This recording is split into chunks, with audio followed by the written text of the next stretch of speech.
Եթերում ազատ լուրերի հիմնական թողարկումն է, ես Արա Աբրահամյանն եմ, բարի երեկո, օրվա իրադարձությունները նախամարում։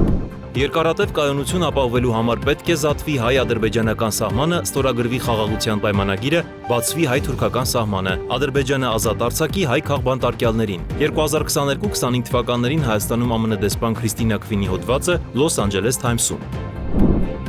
Փաշինյանի գլխավորությամբ տեղի ունեցել խորհրդակցություն գործադիր մարմնի անդամների մասնակցությամբ։ Վարչապետը շնորհակալություն է հայտնել ներկաներին իր բացակայության ընթացքում գործադիրի պարտականությունները պատշաճ իրականացնելու, նաև խորհրդանական ընտրությունների հաջող ընթացքն ապահովելու համար։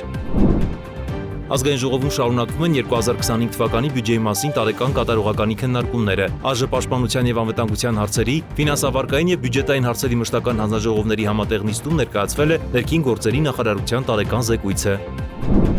Ազգային ժողովում լրագրողներ հետ զրույցում զինված ուժերի գլխավոր շտաբի պետ Էդվարդ Ասրյանն անդրադարձել է մամուլում մեծ տարածում գտած տեսանյութին, որտեղ զինծառայողները մասնակցում էին քվեարկությանը ժամը 20-ից հետո։ Նա վստահեցրել է, զինծառայողները ընտրատեղամասերում եղել են սահմանված ժամին։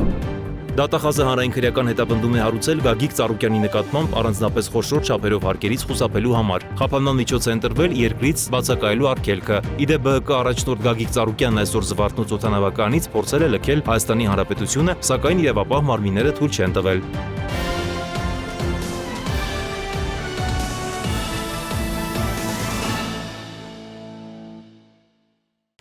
Ամերիկայի Միացյալ Նահանգներն ու Եվրոպան 35 տարի շարունակ անհաջող փորձեր արեցին վերջ դնելու Հայաստանի ու Ադրբեջանի միջև հակամարտությանը։ Մոսկվան նույնպես ձախողեց 2020 թվականին Լեռնային Ղարաբաղի վրա Ադրբեջանի հարձակումից հետո ուղարկելով խաղաղապահների։ Այս ուժերը անտարբեր դիտում էին, թե ինչպես է Ադրբեջանը գրավում ամբողջ տարածաշրջանը եւ 2023 թվականին վտարում 110,000 էթնիկ հայերի։ Լոս Անջելես Թայմսում գրել է 2022-25 թվականներին Հայաստանում ԱՄՆ դեսպան Քրիստինա Քվինը։ Նա քննադատել է Միացյալ Նահանգների նախկին նախագահ Բայդենին այս ամենին չափավոր արձագանքի համար, ապա նշել, որ ներկայում սակայն Տրամփի վարչակազմի հաճախակի բարձր մակարդակի շփումները Փաշինյանի հետ ամրապնդել են Հայաստանի դիրքերը բանակցություններում եւ խթանել Ադրբեջանի նախագահի ավելի կառուցողական մոտեցմանը։ Քրիստինա Քվինի կարծիքով այնուամենայնիվ երկարատև կայունություն ապահովելու համար պետք է արվի ավելին, ներառյալ հայ-ադրբեջանական սահմանի զատումը, խաղաղության պայմանագրի ստորագրումը եւ ավերացումը, Թուրքիայի կողմից Հայաստանի հետ սահմանը բացելու գործողությունները, հայ քաղբանտարկյալների ազատ արձակումը Ադրբեջանի կողմից եւ խոստացված երթուղու կառուցումը։ Վարչապետ Նիկոլ Փաշինյանը շարունակում է շնորհավորանքներ ստանալ աշխարհի տարբեր ծայրերից, նրան իր կուսակցության վերընտրվելու կապակցությամբ շնորհավորել են Միացյալ Նահանգների պետքարտուղար Մարկո Ռուբիոն, Իրանի նախագահը եւ արտաքին գործերի նախարարը, Գերմանիայի կանցլերը, Հունաստանի, Նիդերլանդների եւ Կանադայի, Ռումինիայի, Խորվաթիայի վարչապետները։ Շնորհավորական ուղերձներ են հղել նաեւ տարբեր միջազգային կառույցներ։ Հերթական հայտարարությունը տարածել է Եվրոպական միությունը, որում ասվում է, որ նախընտրական քարոզարշավը եւ քվեարկությունը տեղի են ունեցել Ռուսաստանի կողմից աննախադեպ միջամտության, ճնշումների եւ շարունակական հիբրիդային հարձակումների համատեքստում, այդ թվում տնտեսական հարկադրանքի միջոցներով, որոնք նպատակ են ունեցել խարխրել ժողովրդավարական գործընթացը եւ հրահրել բևեռացում։ Այնուամենայնիվ ընտրությունների արդյունքներն ընդգծեցին հայ ժողովրդի հավատարմությունը եվրոպական արժեքներին, կայուն անվտանգ եւ բարգավաճ ապագայի ձգտմանը։ Հայտարարությունում նաեւ ասվում է, որ Եմեն ամուր կանգնած է Հայաստանի եւ նրա ժողովրդի կողքին եւ կշարունակի խորացնել գործակցությունը։ Ըստ Եվրոակտիվ պարբերականի Հայաստանի վարչապետ Փաշինյանը բանակցություններ է վարում քաղաքացիական պայմանագիր կուսակցությունը Եվրոպական ժողովրդական կուսակցությանը անդամակցելու վերաբերյալ։ Թե վերջնական որոշում դեռ չկա, Փաշինյանն արդեն հայտնել է իր հետաքրքրվածությունը եւ Եվրոպական քաղաքական ընտանիքը կարող է հաստատել ԿՊ անդամակցությունը տարեվերջին։ Այս քայլը հաջորդում է Կիրակի կայացած ընտրություններում Փաշինյանի հաղթանակին, որն անցել է ռուսական միջամտության մասին հայտարարությունների ֆոնին։ Նիկոլ Փաշինյանի գլխավորությամբ տեղի ունեցել խորհրդակցություն գործադիր մարմնի անդամների մասնակցությամբ։ Վարչապետը շնորհակալություն է հայտնել ներկաներին իր բացակայության ընթացքում գործադիրի պարտականությունները պատշաճ իրականացնելու, նաև խորհրդանական ընտրությունների կազմակերպման աշխատանքներում ներգրաված պետական եւ տեղական ինքնակառավարման մարմիններին խորհրդանական ընտրությունների հաջող ընթացքն ապահովելու համար։ Նիկոլ Փաշինյանի գլխավորությամբ տեղի է ունեցել խորհրդակցություն գործադիր մարմնի անդամների մասնակցությամբ, վարչապետը շնորհակալություն է հայտնել ներկաներին իր բացակայության ընթացքում գործադիրի աշխատանքները պատշաճ իրականացնելու, նաև խորհրդարանական ընտրությունների կազմակերպման աշխատանքներում ներգրավված պետական եւ տեղական ինքնակառավարման մարմիններին խորհրդարանական ընտրությունների հաջող ընթացքն ապահովելու համար։ Անդրադառնալով ընտրությունների արդյունքները կեղծելու եւ կեղծիքների մեխանիզմներ օգտագործելու դեպքերին, երկրի ղեկավարը շնորհակալություն է հայտնել իրավապահ մարմիններին, ընտրակաշառքների եւ ընտրողների ազատ կամարտահայտման վրա ապօրինի գործադրվող ճնշումների դեմ պայքարի համար։ Կեսացույց է տալիս նաեւ մեր երկրում ինստիտուցիոնալ բարեփոխումների արդյունավետությունը, որովհետև մի շարք օրենսդրական եւ ինստիտուցիոնալ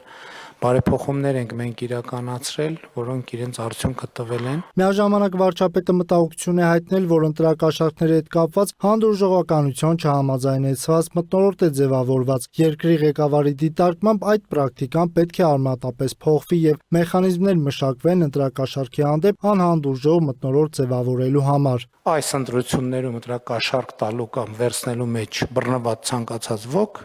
մինչև հաջորդ ընտրությունների արդյունքների ամփոփումը պետք է անցկացնի բանտում։ Սա երկրի անվտանգության եւ ժողովրդավարության անվտանգության հարց է եւ պետք չի հետո խղճահարության տեսարաններ սարքել։ Խղճահարության տեսարանները վաղուց սարքված են եւ եթե մենք հոգատարության խնդիր ունենք, առաջին հերթին մեր պետությունը պետք է լինի մեր հոգատարության առարկա, մեր ժողովուրդը եւ նրա ազատ կամքը եւ նրա ազատ կամքի արտահայտման հնարավորությունը։ Նիկոլ Փաշինյանն անդրադարձել է նաև կառավարության առաջիկա գործունեությանը եւ ընդգծել, որ պետք է ակտիվ աշխատել, ամփոփել նախորդ շրջանում արվածը եւ պլանավորել առաջիկա անելիքները միջև նոր խորհրդարանի ձևավորումը։ Վարչապետը կարևորել է մասնավորապես ճանապարհաշինության 300 դպրոց 500 մանկապարտեզ ծրագրի շարունակականության ապահովումը։ Այդ համատեքստում Նիկոլ Փաշինյանն առանձնահատուկ ուշադրություն է հրավիրել երեխաներին տրված խոստումների իրականացմանը, դպրոցների, մարզադպրոցների, արվեստի դպրոցների, խաղահրապարակների հետ կապված։ Առաջիկայում իրականացվող ծրագրերից առանձնացրել է TRIP նախագծի իրագործումը եւ նշել, որ պետք է հնարավորինս արագ ապահովել նախագծի վերաբերյալ Հայաստանի եւ Միացյալ Նահանգների միջև ստորագրված համաձայնագրի վավերացման ընթացակարգը։ Անդրադարձ է կատարվել մասնավորապես Ախուրիկ-Գյումրի հատվածի երկաթուղու վերականգնման ու նախագծման հայտարարված մրցույթին, ջրամբարների նախագծերին Երասխի հատվածում երկաթգծի կայանի նորոգմանը, Հյուսիս-Հարավի շինարարությանը, առաջիկայում մեկնարկելիք Քաջարանի թունելի շինարարությանը, որին կհաջորդի Բարգուշատի թունելի շինարարությունը, որի շուրջ պայմանավորվածություն է ձեռք բերվել Ֆրանսիայի գործընկերների հետ։ Ես մեր ֆինանսական հնարավորությունների հետ կապված չունեմ մտավախություն, որովհետև առաջիկայում ակնհայտորեն եւ անկասկած Հայաստանը մեծ ներդրումային ակտիվություն է լինելու TRIP նախագիծը իր հետևից ինքը արդեն միլիարդանոց ծրագիր է, բայց իր հետևից բերելու է նաեւ նոր միլիարդների ներհոսք եւ մենք այստեղ պետքա ավելի վստահ լինենք եւ ընդ որում նախորդող շրջանի մեր փորձը ինչա ցույց տվել, որ կարևորը փողը չի, կարևորը բովանդակությունն է։ Երբ որ մենք գիտենք ինչ ենք անում, ինչի համար ենք անում, այսինքն որոշված է մեզ անհրաժեշտ բովանդակությունը, փողի հարցը միշտ էլ լուծելի է։ Վարչապետն առաջիկա 5 տարիների առաջնահերթություններից է համարել հանրապետությունում ջրային ոլորտի կարգավորումը եւ այդ համատեքստում ընդգծել Veolia ջուր ընկերության հետ համատեղ աշխատանքն ու ներդրումների ուղղությունները որոշելու կարևորությունը։ Նիկոլ Փաշինյանն անդրադարձել է նաև կոշտ թափոնների կառավարման նոր համակարգի ներդրմանը, էներգետիկ վերափոխման թեմային, որը վերաբերում է էներգիայի ստեղծման եւ օգտագործման նոր ձևերին, պետական բյուջեի եկամուտների հավաքագրմանը եւ այլն։ Ազգային ժողովում շարունակվում են 2025 թվականի բյուջեի մասին տարեկան կատարողականի քննարկումները։ Ազգային ժողովի պաշտպանության եւ անվտանգության հարցերի, ֆինանսավարկային եւ բյուջետային հարցերի մշտական հանձնաժողովների համատեղ նիստում ներկայացվել է ներքին գործերի նախարարության տարեկան զեկույցը։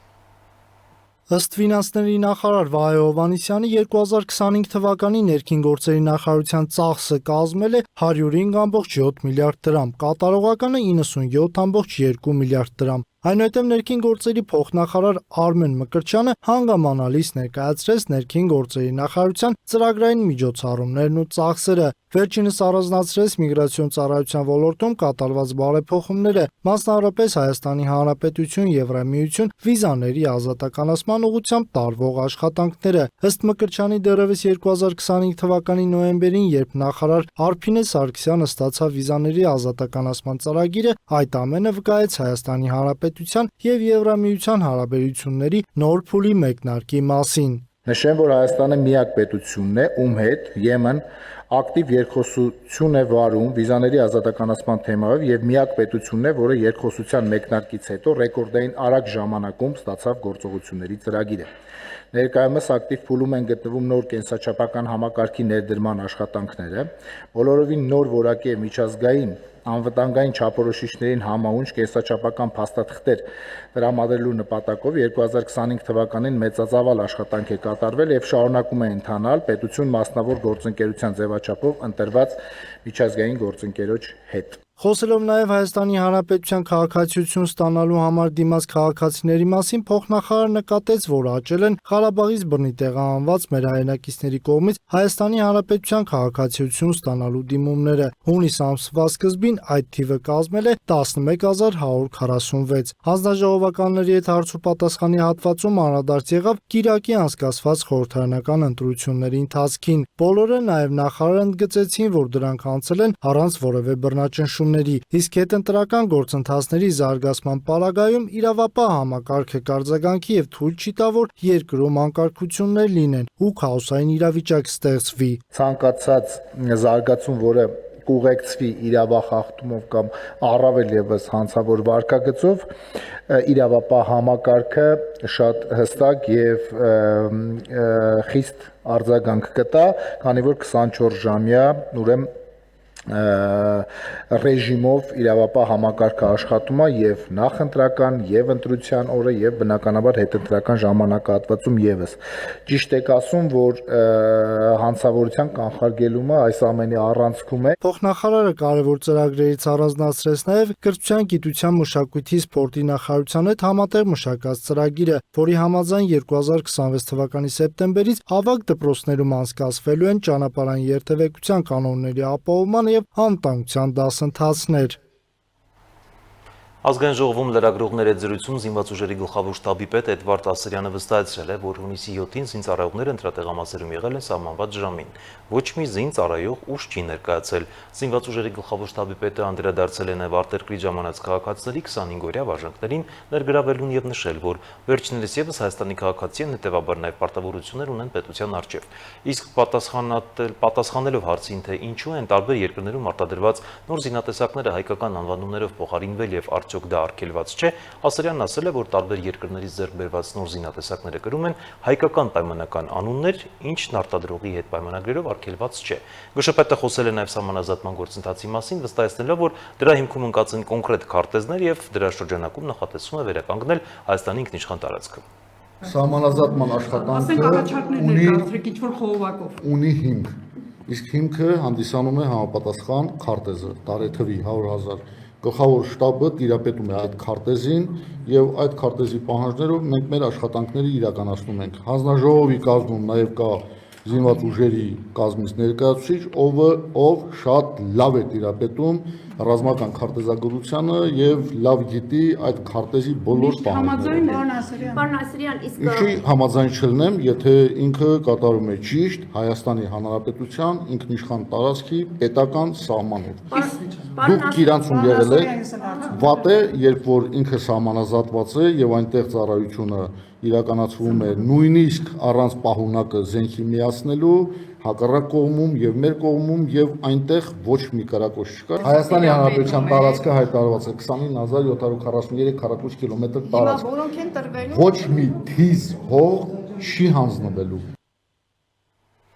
Դատախազը հանրային քրեական հետապնդում է հարուցել Գագիկ Ծառուկյանի նկատմամբ առանձնապես խոշոր չափերով հարկերից խուսափելու համար։ Խափանման միջոց է ընտրվել երկրից բացակայելու արգելքը, այլ մանրամասներ առայժմ չեն հրապարակվում։ Բարգավաճ Հայաստան կուսակցության առաջնորդ Գագիկ Ծառուկյանը դեռ հունիսի 7-ի խորհրդարանական ընտրություններում падգամավորի թեկնածու է եւ քրեական հետապնդում հարուցելու համար անհրաժեշտ է կենտրոնական ընտրական հանձնաժողովի թույլտվությունը։ Ի դեպ առաջնորդ Գագիկ Ծառուկյանն այսօր Զվարթնոց օդանավականից փորձել է լքել Հայաստանի Հանրապետությունը, սակայն իրավապահ մարմինները թույլ չեն տվել, արդյունքում Ծառուկյանը ստիպված եղել վերադառնալ տուն։ ԲՀԿ մամուլի խոսնակի Վետատոնոյանը սակայն հայտնել է, թե իբրև Գագիկ Ծառուկյանը տիկնոջ հետ վաղօրոք պլանավորած 2-3 օրյա այց ուներ խիստ անձնական ու ընտանեկան նպատակներով։ Երբ օդանավականում անձնագրային անցակետում Գագիկ Ծառուկյանին ասել են, որ ինչ որ բան պետք է ճշտեն, նա պատասխանել է, որ որևէ բան ճշտել պետք չէ եւ ինքը հրաժարվում է ուղևորությունից եւ վերադառնում տուն։ Facebook-յան իր էջում գրել է Տոնոյանը։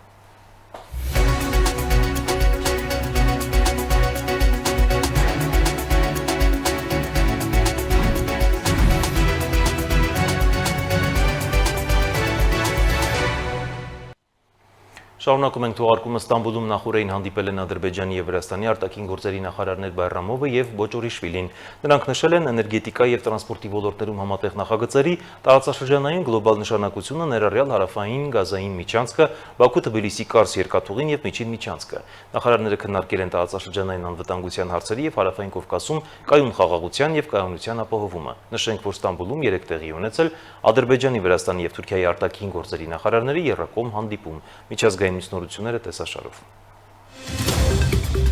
Նեթանյահուն Իրանին գիշերային հարվածը բնութագրել է որպես պատմական, նշելով, որ այդ քայլը նախատեսված է կանխելու երկրի նկատմամբ միջուկային հարձակումը։ Իսրայելի նման գործողությունները ամերիկյան իշխանությունների սրտով չեն եղել, եւ ԱՄՆ նախագահ Դոնալդ Թրամփը սպառնացել է Նեթանյահուին միայնակ թողնել Իրանի դեմ։ Ես Բիբիին ասացի, որ ավելի լավ է շատ զգույշ լինես այն հարցում, թե ինչ ես անում, որովհետեւ կարող ես շուտով միայնակ մնալ Իրանի դեմ։ Իսրայելի 12-րդ հեռուստաալիքը մեջբերում է ԱՄՆ նախագահ Դոնալդ Թրամփի խոսքերը։ Այս հայտարարությունից հետո Իսրայելը դադարեցրել է հարվածել Իրանին, բայց Նեթանյահուն ընդգծել է, որ Իսրայելը իրեն իրավունք է պահում պատասխանել Թեհրանի կողմից ցանկացած հետագա հարձակման։ Դոմինիկյան Հանրապետությունում մասնավոր ինքնաթիռը պայթել է օդանավակայանում վթարային վայրէջք կատարելիս։ Օդանավում ուղևորներ չեն եղել։ Ինքնաթիռը թռչում էր բեյսբոլիստ Յայդեր Մոլինայի և նրա ընտանիքի հետևից։ Երկու օդաչուներն էլ զոհվել են։ Շարունակում են միմյանց փոխադարձ հարվածներ հասցնել Ռուսաստանն ու Ուկրաինան։ Ռուսական կողմը շահեդ անօդաչու թռչող սարքով հարվածել է Զապորոժիեում գտնվող ավտոբուսի կանգարին, ինչի հետևանքով 2 մարդ զոհվել է, 15-ը վիրավորվել։ Ուկրաինական կողմը իր հերթին նույնպես հարձակում էր իրականացրել։ Բելգորոդի մոտակայքում պայթյուն է տեղի ունեցել։ Պայթյունը տեղի ունեցել զինամթերքի պահեստում, որը ենթարկվել է ուկրաինական անօդաչու թռչող սարքի հարձակմանը։ Արտակարգ դեպք է տեղի ունեցել Հնդկաստանում, որը զոհերի և ավերածությունների պատճառ է դարձել։ Այսպես, Հնդկաստանի հարավ-արևելքում գտնվող մետալուրգիական գործարանում բռնկված հրդեհի հետևանքով զոհվել է առնվազն 8 մարդ, կան բազմաթիվ վիրավորներ։ Դեպքի մանրամասների մասին տեղեկություններ չեն հրապարակվել։ Բնական տարերթները չեն շրջանցել Ֆիլիպինները, այնտեղ տեղի է ունեցել 7.8 մագնիտուդ ուժգնությամբ երկրաշարժ, որի հետևանքով զոհվել է առնվազն 32 մարդ։ Ավերածությունների և վիրավորների թվի մասին տեղի իշխանությունների կողմից դեռևս ճշգրտման փուլում են։ Իսրայելի ռազմաօդային ուժերի ինքնաթիռները հարվածներ են հասցրել Լիբանանի հարավում գտնվող Նաբաթիե, Սաիդա և Տիր քաղաքների ծայրամասերին, որի հետևանքով վերջին 24 ժամվա ընթացքում զոհվել է 24 և վիրավորվել 116 մարդ։ Այս մասին հայտնել է երկրի առողջապահության նախարարությունը։ Մարտի 2-ից ռազմական էսկալացիայից սկսվելուց ի վեր զոհված քաղաքացիական անձանց ընդհանուր թիվը հասել է 3637-ի, վիրավորվել է 11188 մարդ, ասվում է հայտարարության մեջ։ Այսքան այս ժամի համար ցտեսություն։